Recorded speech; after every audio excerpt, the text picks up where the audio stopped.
Today, there is a very noteworthy and even somewhat exciting first reading. One that stands out so very clearly, especially from a young age, if we've heard this reading before. It somehow captures our imagination so well and shockingly doesn't instigate more nightmares in children. Somehow they have a confidence in it. Maybe it's the confidence of innocence, the confidence that knows what is the right and to do it. Here, these three youths, Shadrach, Meshach, Abednego, are before King Nebuchadnezzar, arguably the most powerful person on the planet. They are captives. They have been exiled out of Israel, and here they are in the heart of his kingdom. He is the most powerful person for them at that moment. He comes up to them specifically. Is it not true that you are going to serve my God, worship the golden statue that I set up? Be ready now, or I will throw you into the white-hot furnace. That is quite a statement. The most powerful man coming up to you, you know that he has the power to do it. You know that he's not bluffing. You know that he has to have absolute adherence to his word. He is tyrannical. He needs this to happen. He cannot have any dissension. He can't have holdouts. And yet, they all respond, well, God will save us. And if he doesn't save us, all the better, for we are not going to deny God. Of course, Nebuchadnezzar turns up the heat 7 times. Now, this is a wonderful figure. It's not as if they had a calculation there. Oh, actually, it reads out, 100 degrees, and we're going to raise it to 700 degrees. What it means is that as much as was possible, the perfect amount, at the maximum level they could possibly do it. We say turn it up to level 10. They said turn it up to level 7. Either way, it means that to the greatest of their capacity, they heated up this furnace beyond all measures. And then, as if that weren't enough, we're going to bind them up. There's no hope for them. And yet, the Lord saved them. Not only did he save them, he was with them. Do we not see the fourth one in there? The one who looks like a son of God. It's this very intense moment of, will you worship another God? Now, most of us would like to say, no, Father, of course not. God is God alone, and I would certainly not worship any other God. I would not bow down to any other God. I would not worship any other God. I would not sacrifice to any other God. It sounds nice. But the reality is, Satan is very clever in how he gets us to do it. He sits there and says, well, yes, of course you love your God. In fact, you like your God, you keep your God. That's fine, no problem. However, I'm going to give you another God, at least just this other little side thing. You can have both, don't worry. What's this other thing? For some people, it is success, work, job, advancement, money. safety, assurance.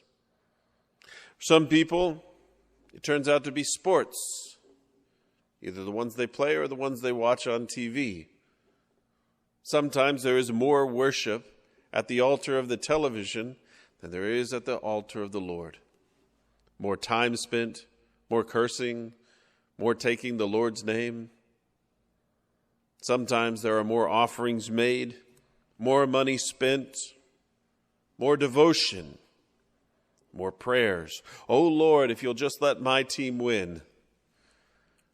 Oh, please, Lord, may you just catch the pass.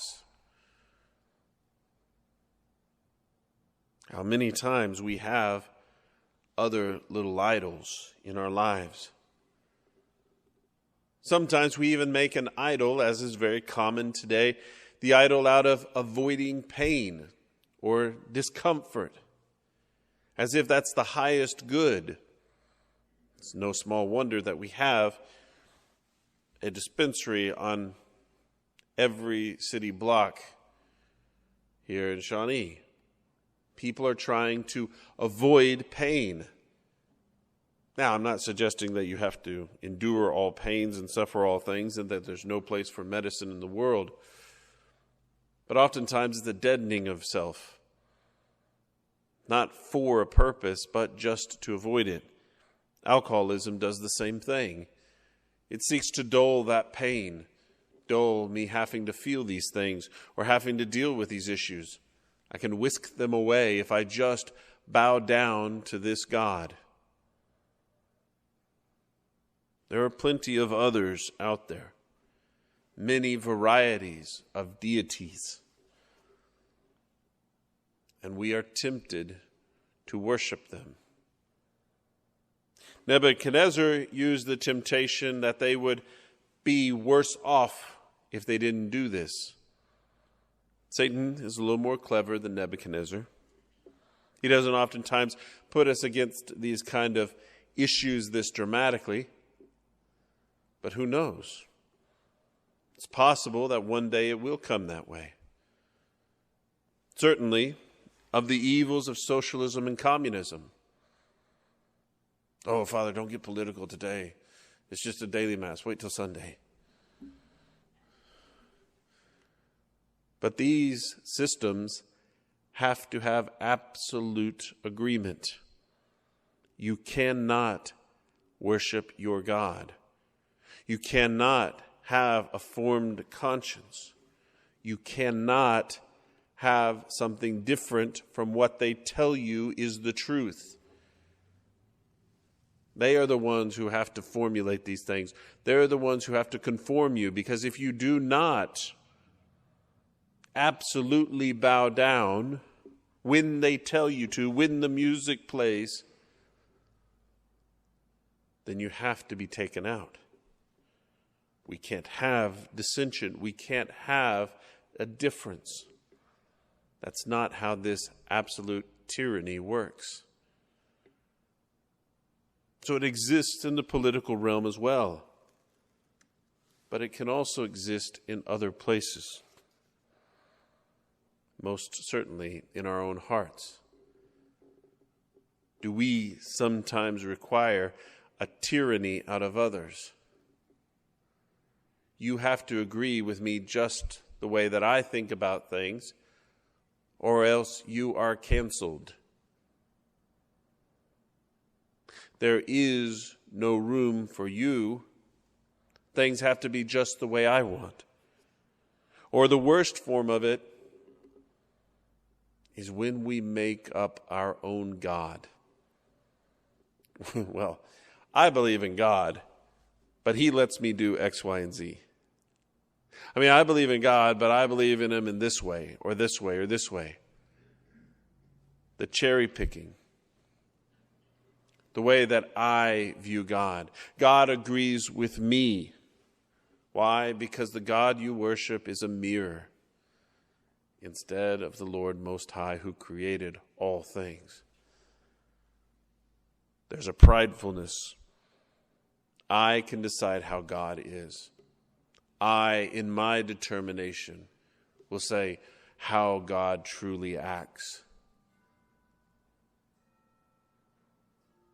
But instead, we need a humility that comes before the Lord. And we saw this in the gospel, Jesus pleading with them. If you remain in my word, you will truly be my disciples. You will know the truth, and the truth will set you free.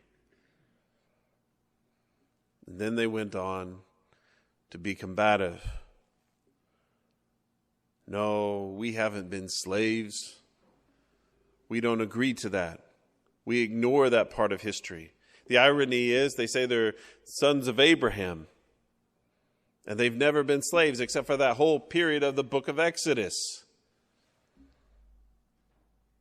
of which every year they have the annual feast of the Passover. Every year they recall it. Every year they repeat those words. They say they've never been slaves.